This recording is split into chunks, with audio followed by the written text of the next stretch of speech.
जी नाज़रीन, मैं राकेश पुरी आपकी खिदमत में एक बार फिर एक नई शख्सियत के साथ आपके सामने रूबरू होने जा रहा हूं। तो आज हमारे साथ मौजूद हैं एडवोकेट जनाब सलीम शेख साहब, और जिनका ताल्लुक डिस्ट्रिक्ट प्रेसिडेंट हैं पैंथर पार्टी के। तो सलीम साहब, आज हम आपसे बातचीत करना चाहते हैं। तो जनाब, पहले हम आपका खार मकदम करते हैं कि आप अपना कीमती वक्त निकाल कर इस वक्त हमारे साथ रूबरू होने जा रहे हैं। तो सर जी, आपके से पहला क्वेश्चन हम यही करते हैं कि जिस वक्त जनाब की हुकूमत बरसर इक़्तिदार थी यहाँ पर, उस वक्त तामीर व तरक्की के काम काज कुछ हुए, इसमें कोई दो राय नहीं, मगर उसके बाद सब कुछ यहाँ पे धर्म भ्रम हो गया। तो जनाब, इसके बारे में जनाब मुझे क्या तबसरात है? पहले तो आपका बहुत बहुत शुक्रिया, आपने अपना कीमती वक्त हमें दिया है। मीडिया जो है एक ऐसा पिलर है जो डेमोक्रेसी को मेंटेन करने में एक इम्पॉर्टेंट रोल अदा करता है। आपका क्वेश्चन ये कि पैंथर्स पार्टी जो है बरसर इक़्तिदार रही है, इसमें कोई दो राय नहीं कि Jammu Kashmir national panthers party जो है वो पीडीपी लेड गवर्नमेंट के साथ, जिसमें कांग्रेस भी एक पार्टनर थी, हम इक़्तिदार में रहे। हमारी पार्टी के दो मंत्री रहे, एक श्री हर्षदेव सिंह जी जो एजुकेशन मिनिस्टर रहे, कैबिनेट मिनिस्टर, और दूसरे यशपाल कुंडल जी वो MOS रहे हैं, एनिमल एंड शेप हस्बेंड्री के। जिस वक्त पैंथर्स पार्टी सरकार में थी, उस वक्त कोई दो राय नहीं है कि मुफ्ती साहब की हुकूमत में बेशुमार काम हुए हैं। ये जो हमारे मुगल रोड है, ये भी उस वक्त की हुकूमत की देन है। उसके बाद मैं खसूसी तौर पे बात करना चाहूँगा हर्षदेव सिंह जी की। आप उधमपुर में देखें कि कितनी डेवलपमेंट हुई है, बेशुमार डेवलपमेंट उन्होंने की। और पूरी रियासत जम्मू कश्मीर में जब पहले नेशनल कॉन्फ्रेंस की हुकूमत हुआ करती थी तो पैसे दे के RET की अपॉइंटमेंट जो है वो इशू की जाती थी, लेकिन जब हर्षदेव सिंह जी जो है एजुकेशन मिनिस्टर बने तो घर घर जाके नॉक करके जो है उन्होंने जो है RT की अपॉइंटमेंट दी। जो बंदा डिजर्व करता था उसी को RT जो है अपॉइंट किया गया, ना कि किसी दूसरे गांव से। मतलब विलेज लेवल पे जो है उन्होंने जो है ये RT की अपॉइंटमेंट्स दी। और मुगल रोड जो है ये हमारी हुकूमत में बनी है। लेकिन इस वक्त की जो हुकूमत है, आप देखें ज़िला पुंछ के अंदर हमारा पुंछ फोर्ट है, किला है, जिसकी बुनियाद राजा अब्दुल रज़ाक खान ने रखी थी, बाद में रुस्तम खान ने रखी और कंप्लीट किया था राजा सुखदेव सिंह जी ने। आज उसकी हालत देखें क्या है। ये किला जो है, इसके खिलाफ एक बहुत बड़ी साजिश हुई है। मुझे अच्छे से याद है, एक बार आर्कियोलॉजिकल सर्वे ऑफ इंडिया वाले यहाँ पे और यहाँ पे डिप्टी कमिश्नर कुलदीप जी हुआ करते थे। मैं किले के अंदर मौजूद था जिस वक्त वो आए दिन में। उन्होंने कहा कि ये टाइलें किसने लगाई है, यहाँ तो टाइलों लगने का सवाल ही पैदा नहीं होता है। तो मैंने कहा उसको, गुलचैन सिंह चाड़क जी जो हैं वो PWD के मिनिस्टर थे, उन्होंने पैसा दिया था, फंड रिलीज किया था। उन्होंने कहा कि ये जो टाइल है, ऐसे हिस्टोरिकल प्लेसेस में ऐसी टाइल नहीं लगती है। उन्होंने, मुझे अच्छे से याद है, कुलदीप जी को भी फ़ोन किया था उसको, डिप्टी कमिश्नर को, और गुलचैन सिंह चाड़क साहब को भी फ़ोन पे कहा था कि जो आपने काम करवाया ये सरासर गलत है। उस वक्त की जो वहाँ पे अंदर नक्श नगारी वाली शीट लगी हुई थी ऊपर, वो गायब है। आज किले की हालत जो है बद से बदतर कर दी गई है। उसके अंदर दफातर इतने हैं और वहाँ की कंडीशन आप देखें, बुरा हाल है किले का। हमारा टाउन हाल है, म्यूनसिपैलिटी ऑफिस के साथ है, आप इसकी कंडीशन देखें। कितनी कबूतर का जो वो यूरिनेशन यहाँ पे होता है, घोड़े इसके अंदर रहते हैं, हमारी बॉब डेडी है। ये हिस्टोरिकल प्लेसेस है पुंछ के अंदर। इसकी कंडीशन जो है, मैं ज़िला इंतज़ामिया से कहूँगा कि कम से कम इस तरफ गौर किया जाए। और ये जो बिल्डिंग्स हैं, ये राजा महाराजा के वक्त की बिल्डिंग्स हैं, इनको डिस्ट्रिक्ट एडमिनिस्ट्रेशन अपने पास ना रख के आर्कियोलॉजिकल सर्वे ऑफ इंडिया के पास रखे, ताकि आर्कियोलॉजिकल सर्वे ऑफ इंडिया वाले इसकी देख रेख अच्छे तरीके से करें और डेवलपमेंट का काम अच्छे तरीके से हो। सर जी, जैसा कि आपने अभी फरमाया कि इसके साथ साथ मैं आपको बता चलूँ कि ये हमारा ऊपर खोड़ी नाड़ की तरफ चले जाएं जहाँ पे तालाब था, और वहाँ से जो पानी आता था या पूंछ के मतलब सफाई हुआ करती थी, और उसके साथ उस पानी के साथ ही पूंछ की बिजली जो जनरेट हुआ करती थी। लाखों करोड़ों रुपए वहाँ पर आए, मगर उस पर किसी ने कोई गौर नहीं फरमाया। आपने बात की किला की, टाउन हॉल की, बाग डेडी की, लाखों करोड़ों रुपए के फंड यहाँ पर आए। और आप बाखूबी जानते हैं कि यहाँ के MLC MLAs हमारे पूंछ के ही हैं, 5 MLC रहे, MLAs यहाँ पे रहे, किसी ने इस पर तवज्जो नहीं दी। तो इसके बारे में जनाब आप क्या कहना चाहेंगे?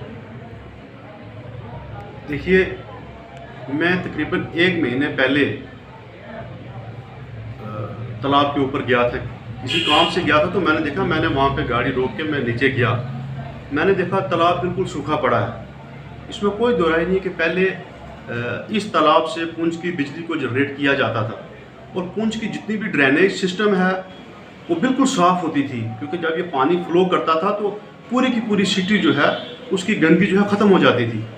लेकिन एक तो पीछे से जो ये पानी आता था, ये पीओके से आता था, वो वाली पाइप जो है वो बंद है, वो सिस्टम जो है ठप है। लेकिन इसके ऊपर जो पैसा लगा ज़लज़ले से 2005 के ज़लज़ले से पहले इस पर जो पैसा लगा है, मुझे नहीं लगा कि वो पैसा जो है सही तरीके से जो है यूटिलाइज हुआ है। अगर वो सही तरीके से यूटिलाइज होता तो उस तालाब के अंदर पानी होता, वो एक अच्छा टूरिस्ट स्पॉट था पुंछ के अंदर। लेकिन आज वहाँ पे जो है वो टूरिस्ट स्पॉट नहीं है। थोड़ी बहुत कंस्ट्रक्शन का काम अभी भी वहाँ पे चल रहा है, वो ग्रिल कर रहे हैं, लेकिन जो इसकी ओरिजिनल पोजीशन थी उसको मेंटेन करने में वो कामयाब नहीं है, ना ही हो सकते हैं। मैं तो ये चाहता हूँ कि जितना पैसा लगा है इस पर, वो कहाँ लगा है, किधर गया है, उसकी एक प्रॉपर इन्वेस्टिगेशन और CBI इंक्वायरी होनी चाहिए इस पर। तो सर जी, इसके साथ साथ हम आपको बता चलें कि जैसा कि आप जानते हैं कि हमारा पुंछ का जो ज़िला है ये यहाँ पर एक बिछड़ा सा एरिया है, और इसमें आपने देखा है कि इतने लोग अमीर तरीन भी नहीं है, और ख़ास करके बच्चों को पढ़ाने के लिए वो मतलब इतना पैसा नहीं दे सकते कि अपने बच्चे को अच्छी से अच्छी तालीम दे सके।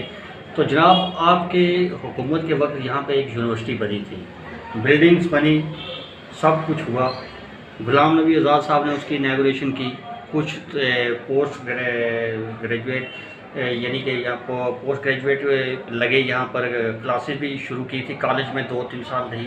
उसके बाद आज इस बिल्डिंग जो यूनिवर्सिटी का जो कैंपस बनाया जा रहा था, इसको यहाँ से शिफ्ट करके किसी दूसरी जगह लगाया गया।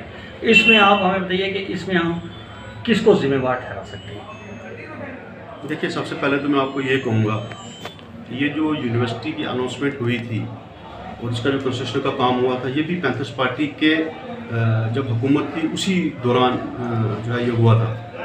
इसके साथ साथ मैं आपको ये बताना चाहूँगा कि वो दिन मुझे अच्छे से याद है जब यहाँ के किसी लीडर ने डिप्टी कमिश्नर साहब को फ़ोन किया कि उस वक्त के MLA थे, वो कहा कि जो पुंछ कैंपस कॉलेज के अंदर कैंपस चल रहा है उसको शिफ्ट करके सुरंगकोट में लिया जाए। तो हमें किसी ने बताया, तो उस वक्त मेरे यहाँ पे पैंथर्स पार्टी के यूथ के प्रेसिडेंट, आजकल मीडिया में है, मिस्टर JB सिंह जी, वो हुआ करते थे। उन्होंने मुझे फ़ोन किया कि शेख साहब ऐसा हो गया है।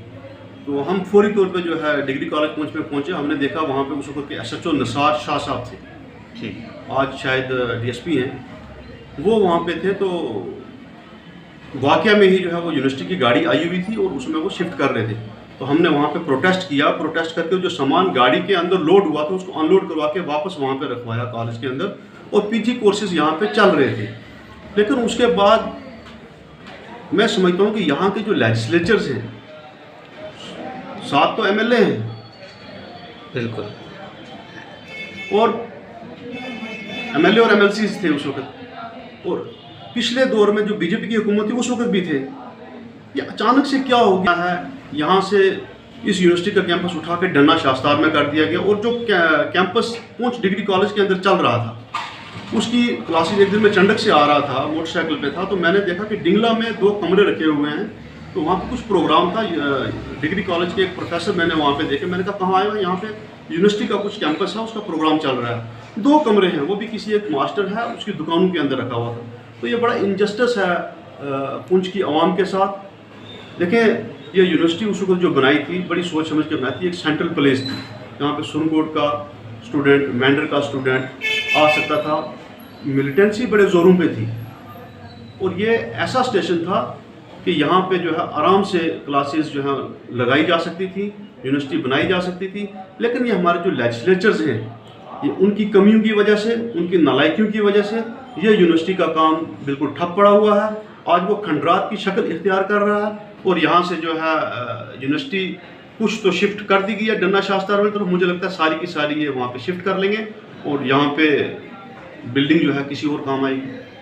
तो सर जी, इसके बाद हम चलते हैं हेल्थ की तरफ। तो जहाँ पर आपने देखा कि हमारे डिस्ट्रिक्ट हॉस्पिटल पुंछ में बिल्डिंगें बन चुकी हैं, मशीनरी आ चुकी है, मगर उन मशीनरीज़ को ऑपरेट करने के लिए कोई भी शख्स यहाँ पर ऐसा डॉक्टर नहीं है जो किसी पेशेंट को देख सके। और आप एक प्रोमिनेंट सिटीज़न होने के नाते जनाब आप हमें ये बताइए कि इस वक्त क्या वजह है कि यहाँ पर हमारा पुंछ जो एक वक्त स्टेट हुआ करती थी और आज की डेट में ये डिस्ट्रिक्ट से भी बदतर हो चुकी है, डिस्ट्रिक्ट नाम की रह चुकी है।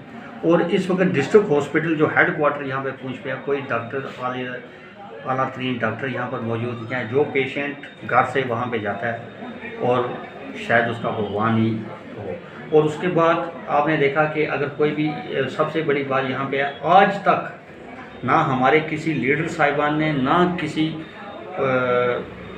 मतलब समाजी लीडर ने या किसी और सिटीज़न ने ये आवाज़ नहीं उठाई कि यहाँ पर एक एयर एम्बुलेंस होनी चाहिए। आप देखते हैं कि अक्सर कई बार किसी बंदे को कोई तकलीफ़ हो जाती है और ये सीधा करते हैं रेफर टू जम्मू। आपने देखा है कि सड़कों की ऐसी खस्ता हालत है, जम्मू जाने में वो बेचारा यानी कि कलाई का पुल या सुरनकोट के बीच में इंतजाम तोड़ देता है। तो इसके बारे में जनाब आप क्या कहें? देखिए, हमारा हेल्थ का इंफ्रास्ट्रक्चर यहाँ पे बड़ा अच्छा था पहले। अब पुंछ के लोगों की बदनसीबी ये है कि यहाँ पे जो डॉक्टर आता है या तो वो यहाँ पे ओवर स्टे होता है। जब ओवर स्टे होता है तो वो ज़्यादा इंटरेस्ट नहीं लेता है हॉस्पिटल के अंदर, वो बाहर अपनी प्राइवेट क्लिनिक रख के काम करता है। ना सिर्फ डिस्ट्रिक्ट हॉस्पिटल में, कुछ सब डिस्ट्रिक्ट हॉस्पिटल्स हैं, कोई PHC सेंटर्स हैं, वहाँ पर भी यही हाल है। सावजिया के अंदर एक डॉक्टर जो है कई सालों से बैठा हुआ है, ISM डॉक्टर है, लेकिन वो वहाँ पे सुनने में है कि वो वहाँ पे सर्जरी भी करता है, हालांकि वो नहीं कर सकता है अंडर रूल। तो यहाँ पे जो डिस्ट्रिक्ट हॉस्पिटल पुंछ की बात है, यहाँ पे देखें पिछले दिनों कोविड चल रहा था, कोविड बहुत अरूज पे था। मेरे ही एक साथी एडवोकेट इसाक साहब जो हैं बड़े सीरियस हो गए, हॉस्पिटल में एडमिट थे कोविड की वजह से। जिस दिन उनको शिफ्ट करना था तो हम गए हॉस्पिटल में, हमने वहाँ पे एक चीज़ देखी कि मशीनरीज हमारे पास हैं। कौन कहता कि हमारे पास वेंटिलेटर्स नहीं है, कौन कहता हमारे पास CT स्कैन नहीं है, कौन कहता हमारे पास अल्ट्रासाउंड की मशीन्स नहीं है, लेकिन जो उसको ऑपरेट करने वाले हैं डॉक्टर्स वो अवेलेबल नहीं है। अल्ट्रासाउंड हो या CT स्कैन हो, हमारे यहाँ पे रेडियोलॉजिस्ट ही नहीं है। डिप्लोमा होल्डर्स हैं, 6-6 महीने का करके कोर्स आए हुए हैं, वही देख रहे हैं। उनकी जो डायग्नोसिस है वो may be right may be wrong. और जो वेंटिलेटर्स यहाँ पे हैं, वेंटिलेटर्स 17-18 के करीब उसको सुप्रीडेंट साहब ने बताया कि हमारे पास वेंटिलेटर्स हैं, लेकिन ऑपरेट करने वाला एनेस्थीसिया एक है, पेशेंट्स बेशुमार हैं। जबकि वहाँ पे एनेस्थीसिया असिस्टेंट जो है उस वेंटिलेटर को जो है वो ऑपरेट करता है और 24 आवर्स जो है उसका ऑब्जर्वेशन में रहता है। लेकिन हमारे पास डॉक्टरों की यहाँ पे कमी है। मिशनरी गवर्नमेंट ने हमें दी है। मैं यूटी गवर्नमेंट से, यूटी एडमिनिस्ट्रेशन से ये रिक्वेस्ट करता हूँ कि मनोज सिन्हा जी इस तरफ थोड़ा ध्यान दीजिए। सबसे बड़ी बात होती है कि इंसान का हेल्थ सिस्टम ठीक हो और दूसरा एजुकेशन ठीक हो, और दोनों ही इस वक्त कोरोना काल में ज़ीरो पे चले गए हैं। हमारे बच्चों की तालीम जो है, स्कूल लग नहीं रहे तो ऑनलाइन क्या पढ़ाएंगे। बच्चों को कहते हैं कि मोबाइल ना दो, लेकिन आज की गवर्नमेंट कहती है जी ऑनलाइन पढ़ाओ। बच्चों की आंखें ख़राब हो रही हैं, बच्चों का ज़हनी तवाज़ुन जो है वो बिगड़ रहा है। दूसरी तरफ हेल्थ के बारे में हमारे यहाँ पे डॉक्टर्स ही नहीं है, तो हमारे यहाँ पे जो सैंक्शन स्ट्रेंथ है कम से कम 10-5% कम करके हमें यहाँ पे दिया जाए। और यहाँ पे बड़ी बड़ी अनाउंसमेंट्स होती हैं डिस्ट्रिक्ट हॉस्पिटल्स में कि हमारे यहाँ पे PG क्लासेस लगने जा रही हैं। PG क्लासेस कहाँ लगेंगी? ये सब एक पेपर वर्क है। Ground reality is contrary to the paper work. और इसमें यूटी एडमिनिस्ट्रेशन को चाहिए कि इसमें हेल्थ इंफ्रास्ट्रक्चर पे पूरा ध्यान दे। जो इंफ्रास्ट्रक्चर उन्होंने यहाँ पे दिया है, कहीं वो मशीनरी ख़राब ना हो जाए, लाखों करोड़ों रुपए की मशीनरी वो ख़राब ना हो जाए, उनको ऑपरेट करने के लिए डॉक्टर्स जो है अवेलेबल करो। तो सर जी आखिर में आप जैसा कि सुनने में आया कि कोरोना वायरस का तीसरी वेव जो है आ रही है, भगवान करे ऐसा ना हो कि यहाँ पर आए, मगर हम अक्सर इस वक्त देख रहे हैं कि एज़ पर गवर्नमेंट गाइडलाइन हमारे लोग इसको फॉलो नहीं कर रहे। एक एडवोकेट होने के नाते, प्रोमिनेंट सिटीजन होने के नाते आप लोगों को एक क्या पैगाम देना चाहेंगे? देखिए, इसमें मैं यही कहूँगा कि जो सेंट्रल गवर्नमेंट की और यूटी एडमिनिस्ट्रेशन की, खासकर डिस्ट्रिक्ट एडमिनिस्ट्रेशन की जो गाइडलाइन है, मैं लोगों से यही अपील करूँगा कि उस गाइडलाइंस को, उस SOPs को, कोविड बिहेवियर को प्रॉपरली जो है फॉलो करें, क्योंकि ये ज़रूरी नहीं है कि फर्स्ट वेव आई उसमें क्या हुआ, सेकंड वेव आई, थर्ड वेव आएगी या नहीं आएगी, हमें अप्रीहेंशन लेके चलना है। क्योंकि WHO ने जो कहा है और हमारे यहाँ के जो डॉक्टर्स हैं, सीनियर डॉक्टर्स हैं, उन्होंने जो कहा कि थर्ड वेव आने का खदशा है। और थर्ड वेव में कुछ लोग जो हैं आगे सेंटर में जो है कई रियासतों में जो है वो इन्फेक्ट हुए हैं, कई मुल्कों में जो है थर्ड वेव आ चुकी है, वो हो सकता है यहाँ पे भी आए। इसके लिए मैं यही कहूँगा कि जो प्रॉपर SOPs हैं उनको फॉलो करना है, जो भी गवर्नमेंट की तरफ से गाइडलाइंस आई हैं उनको प्रॉपरली फॉलो कीजिए। तो सामीन ये थे हमारे साथ सलीम शेख साहब एडवोकेट, तो इन्होंने हमसे बातचीत की। सलीम साहब आपका बहुत बहुत शुक्रिया कि आपने अपना कीमती वक्त निकाल कर हमारे लोगों को अपने जज्बात जो हैं पहुँचाए। तो Thank you, इसी के sir. साथ अपने मेज़बान राकेश पुरी को दीजिए इजाज़त। नाजरीन, अगले दिन एक नई शख्सियत के साथ आपके साथ फिर रूबरू होंगे। जय हिंद।